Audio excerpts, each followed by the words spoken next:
নমস্কার বন্ধুরা, আশা করি সবাই ভালো আছেন। আমিও ভালো আছি। তো আপনাদের সঙ্গে আজকে আমি একটি রেসিপি নিয়ে চলে আসলাম, কেকের রেসিপি। তো আমি ফার্স্টে এখানে 1 কাপ ময়দা চেলে নিচ্ছি ভালো করে, যেন কোনো রকমের কোনো লাঞ্চ না থাকে ময়দাতে। তো আমি ময়দাটি ভালো মতো চেলে নিয়েছি। তো অবশ্যই আমি এটা ময়দা নিয়েছি, আটা না। এখানে পাত্র নিয়ে নিয়েছি একটি। তো পাত্রেতে এখন আমি 2টি ডিম দিয়ে আমি আজকে কেকটি বানাবো, তাই 2টি ডিম ভেঙে নিব আগে। তো আমি এটা নর্মাল টেম্পারেচারের ডিম নিয়েছি, ফ্রিজের না। তো ডিম 2টিকে আমি ভালো মতো ফেটে নিব।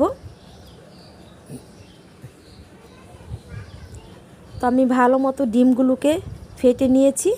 তো এখানে আমি অ্যাড করব 1/2 কাপ চিনি। তো চিনিটা আপনারা যদি মিষ্টি বেশি খান তাহলে বেশি দিবেন। আমি আমার স্বাদ মতো মিষ্টি দিয়ে নিলাম। তারপরে চিনি আর ডিমটাকে ভালো মতো আমি ফেটে নিচ্ছি। তারপর এখানে দেখুন আমি ভালো মতো মিশিয়ে নিচ্ছি। তো মিশানো আমার হয়ে গেছে। এখন আমি এখানে 1 কাপ তেল অ্যাড করব, সয়াবিন তেল। তো তেল আর ওই মিশ্রণটি একসাথে ভালো মতো মিশিয়ে নিচ্ছি। দেখুন ভালো মতো আমি এমনভাবে ফেটাচ্ছি যেন চিনি কোনো রকমের দানা না থাকে। তো ভালো মতো 3টি মিশ্রণই আমি ভালো মতো ফেটে নিয়েছি। তো আমি এই পর্যায়ে অ্যাড করছি অল্প একটু বেকিং সোডা আর অল্প পরিমাণের লবণ, মানে স্বাদ মতো লবণ নিয়ে নিয়েছি। তারপর এটা আমার ফেটানো হয়ে গেছে। এখন আমি সেই ময়দাটি অল্প অল্প করে এই ব্যাটারে দিব। একসাথে কখনো ময়দা দিতে যাবেন না, কারণ একসাথে কখনো এটা ভালো মতো মিক্সড করা যাবে না। তাই অল্প অল্প করে ময়দা অ্যাড করব আর অল্প অল্প করে ভালো মতো মিশিয়ে নিব। তারপর এখানে আমি 1 কাপ লিকুইড গরুর দুধ নিয়ে নিয়েছি। তো এই গরুর দুধটা অল্প অল্প করে দিব ব্যাটারে, আর ময়দা দিব আর ভালো মতো মিশিয়ে নিব। তো দুধটাও একসাথে দিতে যাবেন না, কারণ আপনাদের ঘনত্ব বুঝেই দুধটা অ্যাড করতে হবে। 1 কাপ দুধই লাগবে এমন কোনো কথা নেই। তো আমি এখন অল্প অল্প করে দুধ দিয়ে দিচ্ছি আর অল্প অল্প করে ময়দা দিয়ে দিচ্ছি। তারপর আমি ভালো মতো মিশিয়ে নিচ্ছি।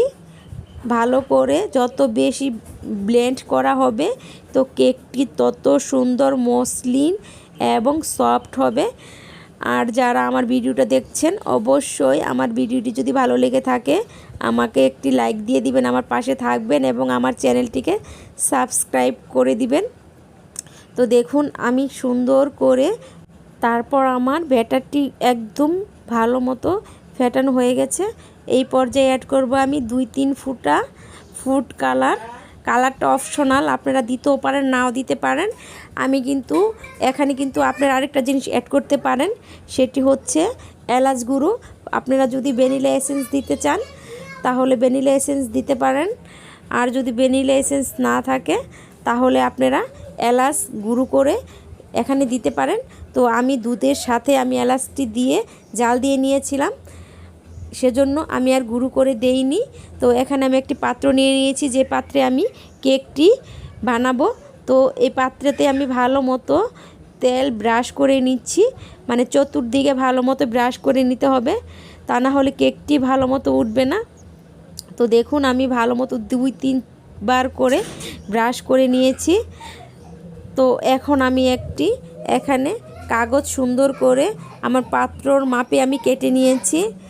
এখানে আমি এখন কেকটিকে মানে সেই ব্যাটারটি দিব। তো দেখুন আমি সুন্দর করে এটি বিছিয়ে নিয়েছি।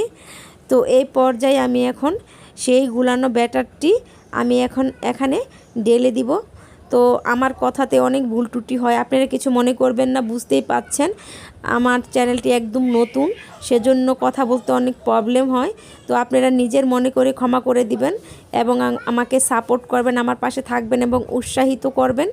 তো আমি দেখেন এটাকে ভালো মতো নিচ দিকে ঝাঁকিয়ে নিচ্ছি যেন নিচে কোনো ব্রাউন্স না থাকে। আমি নিচ দিকে ভালো মতো ডাবিয়ে দিলে দেখা গেছে যে নিচ দিয়ে ব্যাটার দিয়েও সুন্দর মতো পড়বে। তো এখন আমি একটি চুলাতে আমি যে তাওয়াতে রুটি বানাই সেই তাওয়াটি বসিয়ে এর ভিতরে কিছু পরিমাণের বালি দিয়ে দিয়েছি। হাই হিটে আমি বালিটি গরম করে নিয়েছি। তো এই পর্যায়ে আমি এখানে দিয়ে নিব সেই সসপ্যানটি, যেই সসপ্যানে আমি কেকের ব্যাটারটা দিয়েছি। তো এখন আমি 1 ঘন্টা আমি ওয়েট করব কেকটা হওয়া পর্যন্ত। তো আমি 1 ঘন্টা পরে আমি এখন ঢাকনা খুলে দেখছি আমার কেকটি কী অবস্থা। তো এই পর্যায়ে দেখেন আমার কেকটি কত সুন্দর ফুলে উঠেছে।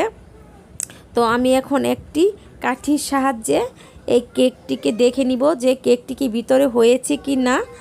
তো আমি এখন একটি কাঠি দিয়ে দেখে নিচ্ছি যে দেখুন আমার কেকটির নিচে কি কাঁচা আছে কি না। তো এখানে কোনো রকম দেখেন মানে বোঝাই যাচ্ছে না যে কেকটি কাঁচা আছে ভিতরে, তার মানে বুঝতে হবে আমার কেকটি হয়ে গেছে।